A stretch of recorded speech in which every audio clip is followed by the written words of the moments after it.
శ్రీనివాస్ గౌడ్ అనే వ్యక్తి వాస్తవంగా మీరు చెప్పినట్టు ఆయన అవినీతి మీద కావచ్చు, సరే ఆయన తప్పు చేసిండా లేదా తర్వాత సంగతి, అవినీతి మీద అనేక సంవత్సరాల నుంచి మాట్లాడుతున్నాడు. కానీ వాస్తవంగా ఆయన ఎక్కడ కూడా ఏనాడు కూడా రియాక్ట్ అయిన సందర్భాలు చూడలేదు. కానీ మొన్న విషయంలో ఎందుకో మరి ఉన్న పలంగా నియోజకవర్గ స్థాయి నాయకులను అందరిని పిలిపించుకొని ఉట్టిన ప్రెస్ మీట్ పెట్టి మిమ్మల్ని తీవ్ర స్థాయిలో విమర్శించిండు అని అంటే ఎక్కడ మీరు ఎక్కడో టచ్ అయ్యేటట్టు బాగా మాట్లాడిరని అనిపిస్తుంది. సహజంగా ఏంటంటే ఎప్పుడు కూడా ఆరోపణలు చేసిన ఏంటంటే దొంగలు సహజంగా ఆరోపణలకి స్పందించారు కదా. దొంగ పనులు చేసిన వాళ్ళు ఇలాంటి వాళ్ళు ఎప్పుడు కూడా స్పందించారు కదా. ఎందుకంటే వాళ్ళు స్పందిస్తే మళ్ళీ అది మొత్తం ఉన్న చిట్టా బయటపడతారు కూడా స్పందించారు. ఒక రోజుతో అయిపోతుందిలే, ఆయన మాట్లాడతాడు వదులుతాడు అయిపోతుందిలే అని అనుకుంటారు. కనీసం నేను వదిలిపెట్టదలుచుకోలేదు కదా. నేను ఎట్లా వదిలిపెడతాను? నేను 100 కోట్ల స్కాములు చేసుకుంటూ తిరుగుతుంటుంటే ఎట్లా వదిలిపెడతాను? ఒకటే కాదు కదా నీది ఉన్నది. రోజు నేను చెప్పినా కదా, మొన్న ఇంద్రేశం రామేశ్వరం శివార్ల బార్డర్లో ఉన్నటువంటి ఎక్సెస్ భూములు ఒక్క ఎక్సెస్ భూమి కాదన్న, వీళ్ళ మొత్తం కూడా పవర్ని అడ్డం పెట్టుకొని మొత్తం రెవెన్యూ అంతా స్కెచ్ మ్యాప్ గీసుకొని ఎక్కడ శివార్లల్లో ఎక్సెస్ భూమి ఉంటుంది. ఇప్పుడు అమీన్పూర్ బొల్లారం కావచ్చు, అమీన్పూర్ ఐలాపూర్ కావచ్చు, ఇప్పుడు ఇంద్రేశం రామేశ్వరం కావచ్చు, మరి ఇట్లాంటివన్నీ పోచారము ఇంద్రేశం కావచ్చు, ఎక్కడైతే వీళ్ళ ఒక అడ్డా వేసుకొని రెవెన్యూ మొత్తం ముంగట వేసుకొని ఎక్కడ మిగులుబాటు ఉన్నది, ఎక్కడైతే ఎక్సెస్ భూమి ఉందో దాంట్లో ఇమ్మీడియట్లీ పాగేయాలి. పక్క సర్వే నెంబర్ పట్టా ఏది కలిసి వస్తుందో దాన్ని మొత్తం స్కెచ్ గీతలు గీయాలి, అమ్మేసేసారు. ఇప్పుడు మీరు ఇందాక చెప్పిన అమీర్పూర్ బొల్లారం విషయం కావచ్చు, ఇతర అంశాల మీద ఆయన క్లియర్గా ఆయన ప్రెస్ మీట్లో మెన్షన్ చేసిండు కదా, ఎక్కడైనా ఒక గుంట భూమి అవినీతి చేసినట్టుంటే ఆధారాలతో రమ్మని నేను విచారణకు రెడీ అంటాడు ఆయన. ఈరోజే కాదన్న, ఇప్పటికీ ఒక 4-5 సార్లు కూడా ఆరోపణలు చేసినప్పుడల్లా కూడా నాకు గజం జాగా తెలియదు. ఆయనకు సేమ్ ఒకటే డైలాగ్ ట్రైనింగ్ ఇచ్చినట్టు, నాకు తెలియదు, నాకు ఒక్క గజం జాగా తెలియదు. ఒకసారి అయితే నేను ఒక గజం జాగా కబ్జా చేస్తే అంబేద్కర్ బొమ్మ కడపడం చేరకడ విషయం దాకా చచ్చిపోతా అని అంటాడు. విషయం దాకా చచ్చిపోయేది ఉంటే ఈరోజు ఈ 64-65 చేసినటువంటి ఈ భాగవతం మీద 62 చేసినావు, ఆ బినాములంతా నీ బినాములే.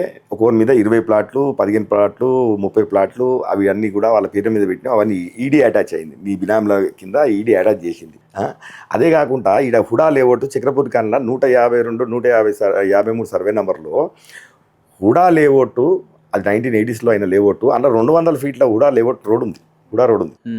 ఆ 200 ఫీట్ల రోడ్డు మొత్తం 20,000 గజాలన్న, 20,000 గజాలు ఆ రోడ్ మొత్తము. ఇప్పుడు మీకు ఈడీ నేను ఇస్తాను, ఈడీలో అటాచ్ అయి ఉన్నాడు Gudem Madhusudan Reddy Santosh stand and grant మీద 20,000 గజాలు. ఆ లేఅవుట్లోనే 6,000 గజాల పార్కు జాగా గూడెం మధుసూదన్ రెడ్డి పేరు మీద ఇప్పుడు ఉన్నది. ఈడీ అటాచ్ చేసింది కూడా, అర్థమైందా నీకు? ఈడీ అటాచ్ చేసింది, అందులో కూడా నీకు ఈడీ డిస్ప్లే కూడా చేసింది. అందులో వీళ్ళిద్దరు అంటే నాకు ఏ ఒక్క గజం తెలియదని అంటాడు. సిగ్గుండాలే కదా కొంచెమన్నా. ఈరోజు నువ్వు ఆ మాట్లాడే మాటలకు నేను విషయం దాకా చచ్చిపోతాను అంటున్నావు చూడు, ఇప్పటి వరకు నీకు ఎన్నిసార్లు చచ్చిపోతుండేవి, ఎన్నిసార్లు ఆ పీనుగులకు మేము విషయం దాపాల్సి వస్తుండే.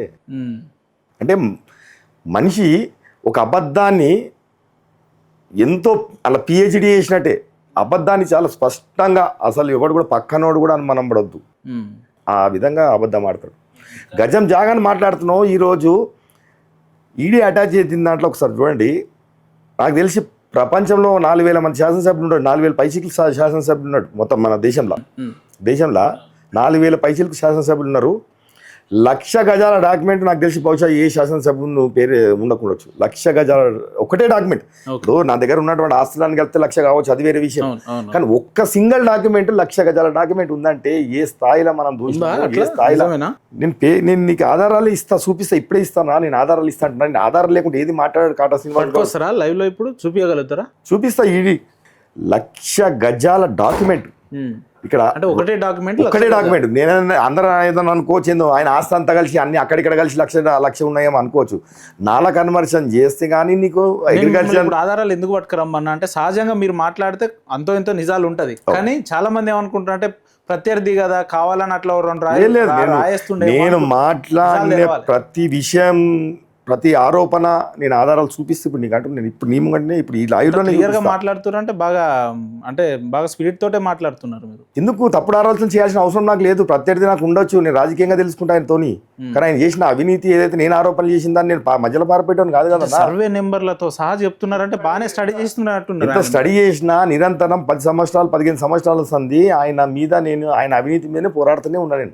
ఓకే, పోరాడుతున్నారు బాగానే ఉంది. కనీసం దాని మీద చర్యలో లేదంటే దాని మీద శిక్ష పడ్డమో లేదంటే విచారణనో ఏం లేవు కదా. మొక్కున్నామన్నా, మొరబెట్టుకున్నామన్నా, అధికారుల సూట్లు, ఇంటి సూట్లు తిరిగినామన్నా, ఆఫీసుల సూట్లు తిరిగినామన్నా, కోట్ల సూట్లు తిరిగినామన్నా. అధికారం ఇప్పుడు 10 ఏళ్ల సంది చెప్తున్నాను, 10 ఏళ్ల సంది చెప్తున్నాను నేను. 10 ఏళ్ల సంది బీఆర్ఎస్ ప్రభుత్వంలో ప్రెస్ మీట్లు పెట్టి అలసిపోయినామన్నా.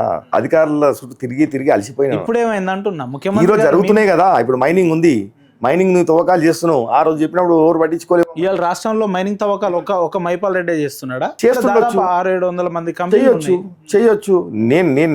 నేను నా ప్రత్యర్థి నా నియోజకవర్గంలో జరిగిన అవినీతి గురించే మాట్లాడతాను. ఆయన ఏమంటాడంటే, నేను రాజకీయ ప్రత్యర్థి కాబట్టి ముఖ్యమంత్రి గారు కక్షపూరితంగా నన్ను వ్యవహరించి మా క్రషర్లు అన్ని ఆపించిండు అని అంటాడు.